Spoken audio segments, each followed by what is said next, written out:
Chadracom TV.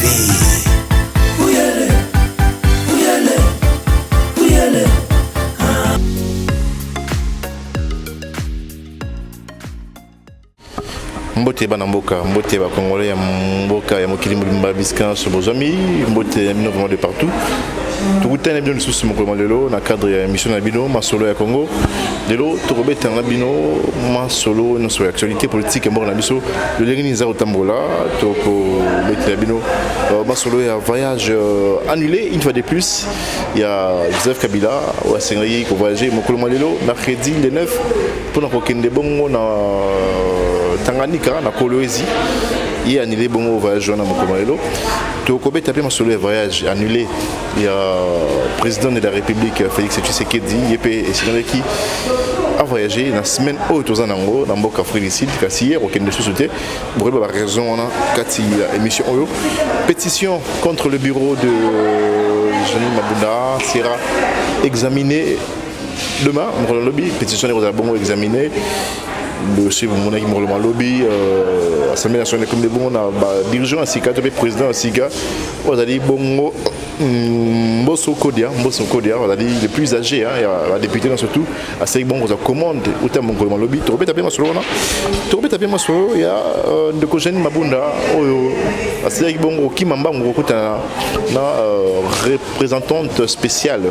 Il y a secrétaire général, il y a Monisco. Il y a Zarigou, il y a Saïbon Koutanaï, pour naï babon ko taper di Kambunaï. Tu peux taper solo.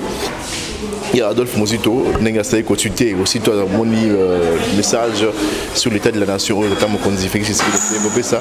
Hier, à Saï qui directement Kotuté, tu peux taper solo la suite naïwana, Nenga indigné, maman congolais belé, suite wana.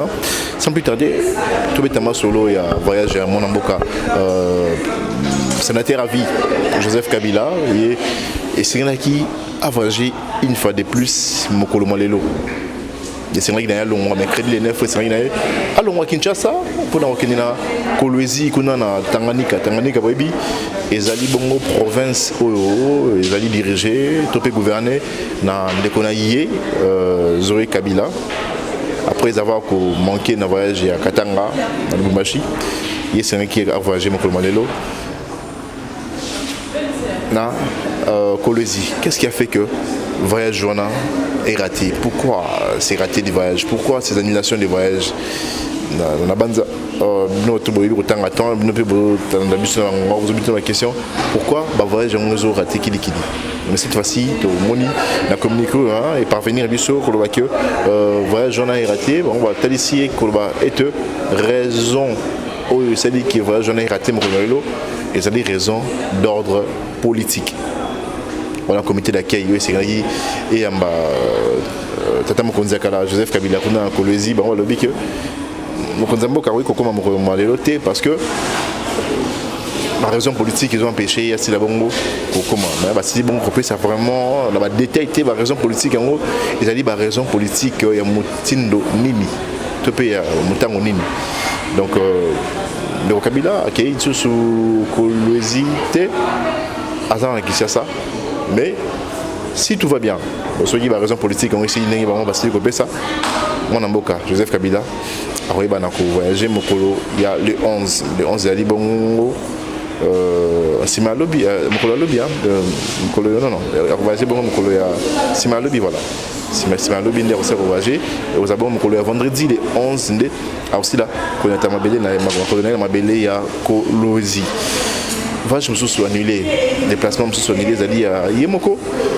Tata Mokonzi Mboka Félix Tshisekedi Tshilombo yepe singaki alongwa na semaine oyo akende na mboka Afrique du Sud ndenge na sili bongo esabino kuna yesengelaki akutana na homologue na ye Cyril Ramaphosa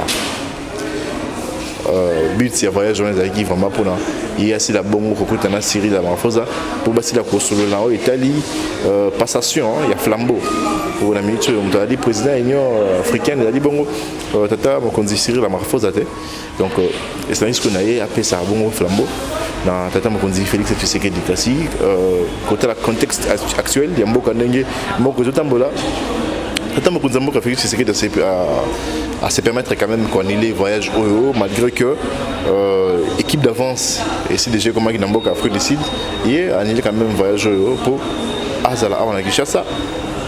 Ah si la bonne qu'on est là de plus près, makambo ezole kana Mboka, mingi pena makambo munene bo ngazo benga vraiment ya test hein, ya onde pena et aussi la bonne ko talisama soki lobi bureau ya ndeko Jeanine Mabunda ici ko koya pétition ne ko ici bango ba démettre vraiment du côté et là ici que informateur au tata Mokonzi Félix Tshisekedi a nommé à Rosala la chance il y a réussir na mission na donc ceux qui pas réussir la mission na et la chance hein pour la député bah c'est la bonne en chômage T donc je viens de vous dire là la raison aussi de l'annulation du voyage du président de la République. Il préfère mieux rester dans le pays et puis suivre la situation politique ou la crise qui est en train que notre pays est en train de traverser. C'est bien qu'on vivre crise pour maîtriser. Je pense que le voyage général pour clamer la jour pour programmer plutôt la jour ezali bongo koya. Tout d'abord sur la pétition en haut et vous allez bon examiner le lobby jeudi. Bon, on a déjà mon lobby bureau d'âge n'est pas au bureau d'âge.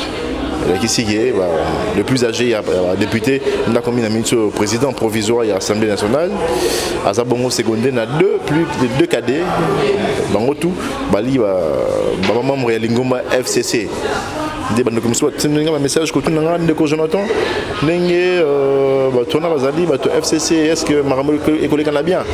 Bon, on sera besoin de l'émission, on sait bien que pétition en Salema, les Kabongo dans motion pour démettre de Jeanine Mabunda. Les députés vont voter. L'élection est de façon très transparente. À tous les moutou, à FCC, à tous les moutou, à Cash Topé, à la Mouka, ceux qui ont président de l'Assemblée nationale, tant que l'élection de Salema, ils sont transparents, ils ont voté pour retricher, quel que soit le président, pour la famille politique, va voter contre le bureau. Et vous avez toujours démis, le fait que Neronkodia, deux députés au secondé, membre de la FCC, et l'in que l'élection vous a truqué topé, Maramou et les Canadiens et l'Ongobanité. Mais là, tant que vous avez c'est que les Bobanga, topé Bomitungi, c'est la raison que non, vous avez député dans le biseau. Vous avez honorable aux en Abango.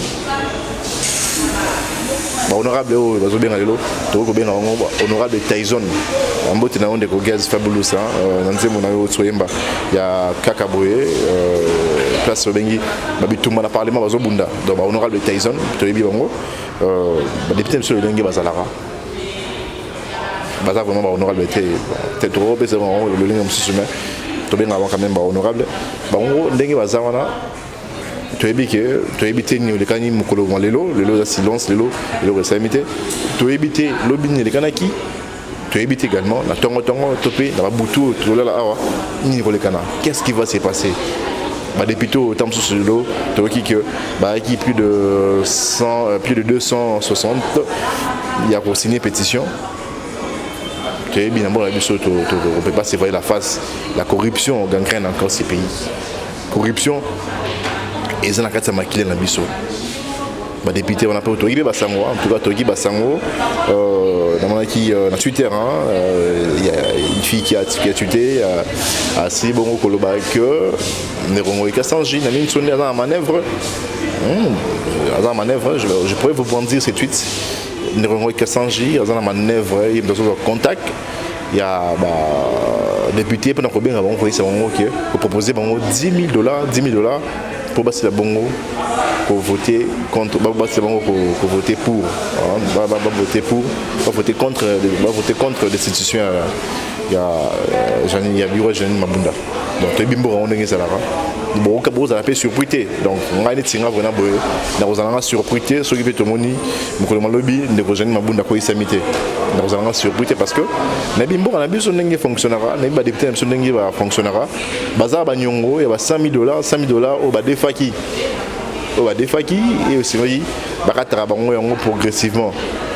Donc c'est que va foutre à Bambongo, va foutre à Banyongo, là Banyongo peut peser sur Bango. Le sol a $10,000 et reçu un épée à avancer à $100,000. Donc à part Banyongo, le Lengue ou Roselana, bah équipé, bah zapper au Banga. Donc en tout cas, nous reçoit député dans un dilemme, Boraki, Nengue, président de la République, à mettre Bango devant deux situations.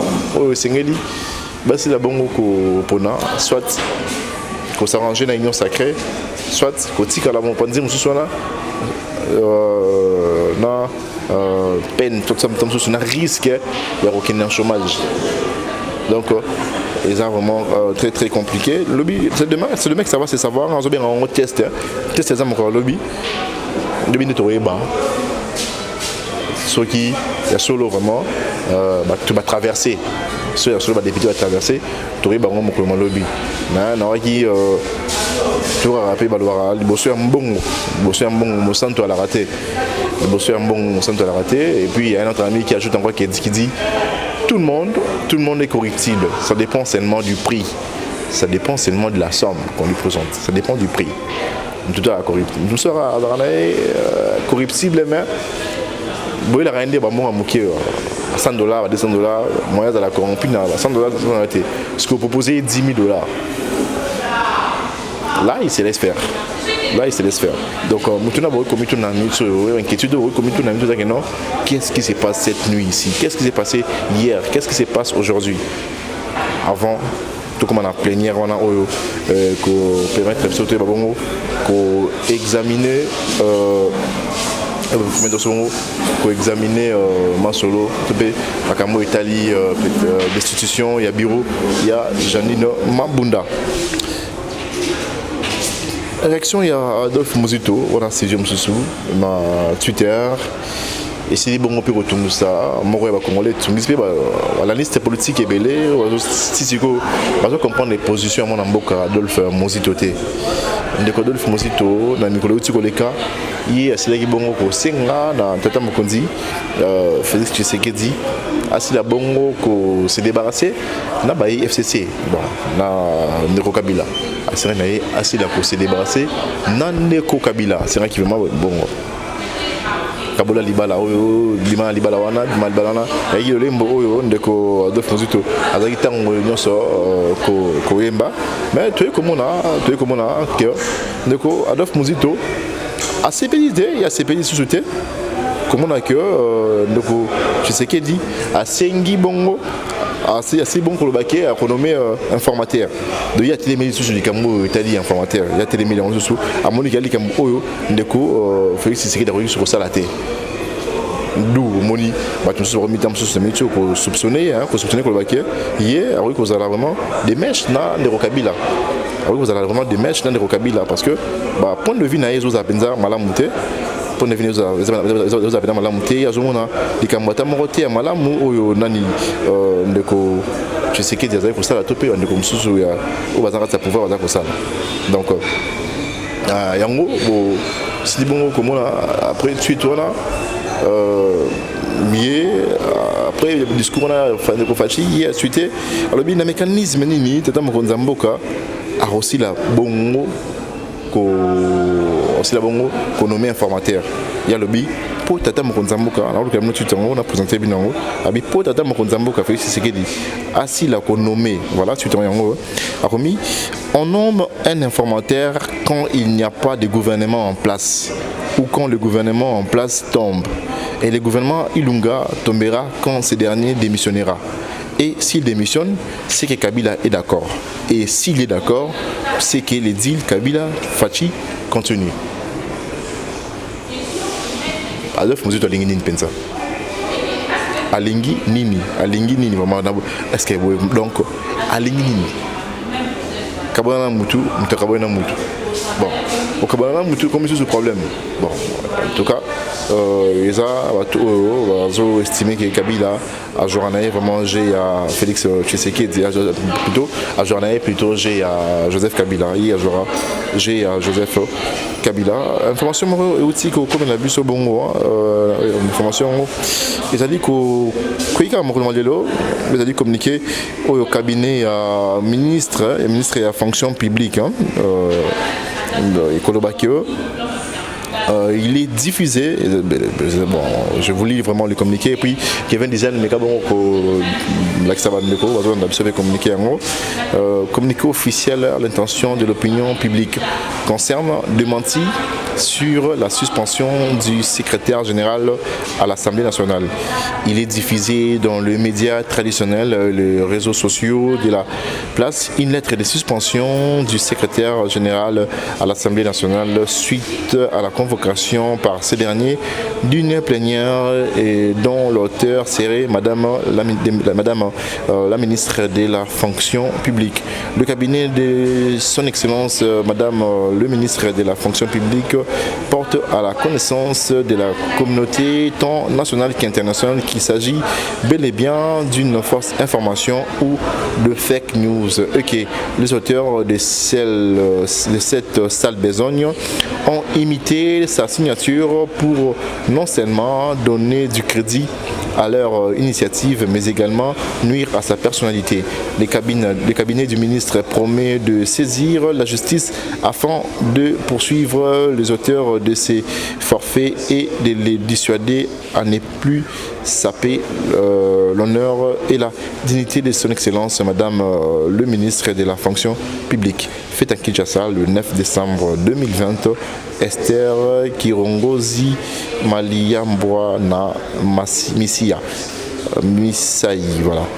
C'est un communiqué comme la biso Kevin disait en même temps que voilà que pour l'Axtabino aux Aiki Liboso aux Maki en suspendre secrétaire général à l'Assemblée nationale mais bon qui les secrétaires quand même à convoquer qui plénière plénière où il s'est dit que bureau d'âge et si la bongo ko fanda assez bon peut continuer à donc ça peut on jamais suspendu dans ministre et à fonction publique qui est ce qui a eu bon comme mérité sanction avec bon on a ministère près le parlement les qui bon ko suspendre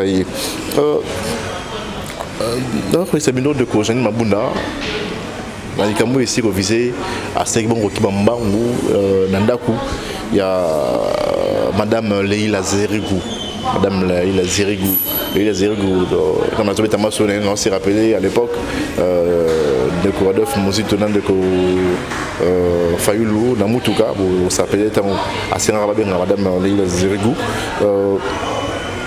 Madame, je ne m'abonne pas à Routanaï, Nandaku, à Kimimba, on m'a inélé, à Kimimba, on m'a dit en place à Moussalate, on m'a dit Nandaku Naye, on a reçu Naye, à côté là.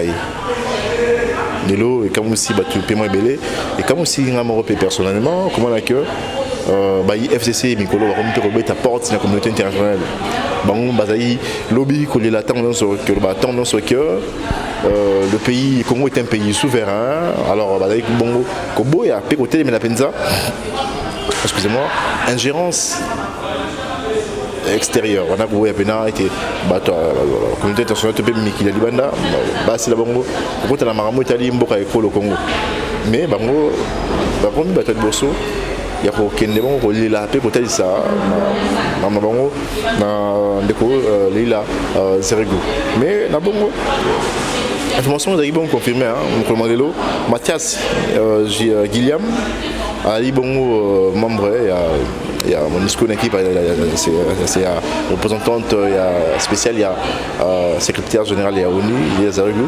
Hier, c'est bon pour confirmer l'information dans mon modèle, question de qui est un point de presse hebdomadaire, mon discours c'est là, on reçoit chaque mercredi. Hier, mon tournée a confirmé le oui, Madame Jeanne Mabunda, à Seri Bongo, Kouya, Kouroutanana, Madame Leila Zerigou. Il y a Bongo parce que vous voyez, Madame Leila Zerigou, Azali Bongo pour la caméra de symbole en vaisseau. Ceux qui, elle me rappelle, sur ceux qui ont un problème, ils ont besoin de soigner. Hier, alors Bongo, peut rapporter toujours l'Isungi. Bandeko, Balandi, Yachador qui est comme télévision, c'est bon, on a combien bon que chité, hein, tourné bon dans Souka. Il y a analyse d'un bisu mon commandelo, na bateau azul sur temps en cours. Tobet Sambino Masolo, il y a voyage, il y a Ndeko, Joseph Kabila.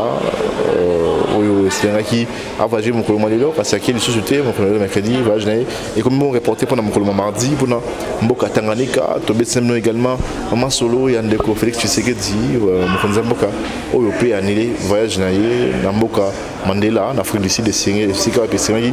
À côté d'un homologue naïe Cyril Ramaphosa. Hier aussi, il y a des sociétés par rapport à la situation. Yamboka Dengezali a préféré Azala Awa, à la situation Yamboka de plus près. Pétition contre Biro Janine Mabunda. Et vous avez examiné mon lobby, j'ai dit, déjà, on a rappelé qui mon lobby, l'Assemblée nationale, j'ai bon, Bakonzi Asika, tous les dirigeants Asika, Code Yamboso, Azali, doyen d'âge, Azali Mokolo, député tout, à l'Assemblée nationale, il y a Sili Bonko, Zoé Bonga, et puis il y a tout, à rediriger le débat, mon lobby, pendant l'examen à pétition et conseil, mon lobby. Non, c'est bon qu'expliquer que le fait que qui pendant les autres diriger l'Assemblée nationale et la FCC et qu'on handicapé en aucun cas vote, au moins que les députés de l'Assemblée nationale c'est bon que c'est comporté le ligne sous la boutou n'engé bongo et zali bongo ko tambola tobeti pe masolo ya expliquer bien le ligne madame Janine Mabunda c'est qui m'a pas la zéro zali représentante spéciale la secrétaire générale ya ONU puis confirmer nos informations en gros de commenter à Guillaume de Série Bongo pour confirmer peu d'informations en gros. Le tweet c'est également solo. Il y a tweet, il y a Adolphe Mouzito juste après discours il y a président de la République réactionnaire à Série Bongo au Loba. Donc il y a un autre point.